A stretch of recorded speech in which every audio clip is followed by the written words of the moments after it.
60 ஆண்டுகளுக்கு மேலாக நடைமுறையில் இருக்கும் பழைய வருமான வரி சட்டத்திற்கு பதிலாக புதிய வருமான வரி மசோதாவுக்கு ஒன்றிய அமைச்சரவை ஒப்புதல் வழங்கியுள்ளது.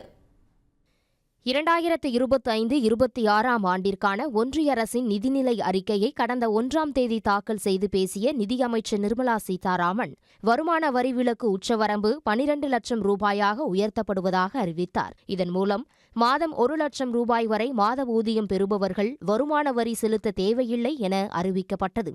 1961ஆம் ஆண்டு முதல் நடைமுறையில் இருக்கும் பழைய வருமான வரி சட்டத்திற்கு பதிலாக புதிய வருமான வரி சட்டம் தாக்கல் செய்யப்படும் என்றும் நிர்மலா சீதாராமன் கூறியிருந்தார். இந்த நிலையில் டெல்லியில் நேற்று பிரதமர் மோடி தலைமையில் நடைபெற்ற அமைச்சரவை கூட்டத்தில் புதிய வருமான வரி மசோதாவுக்கு ஒப்புதல் அளிக்கப்பட்டுள்ளது.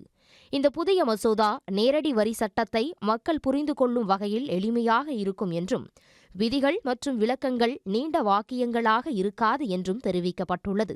இந்த மசோதா அடுத்த வாரம் நாடாளுமன்றத்தில் தாக்கல் செய்யப்பட்டு நிதித்துறைக்கான நாடாளுமன்ற நிலைக்குழுவுக்கு அனுப்பப்பட உள்ளது.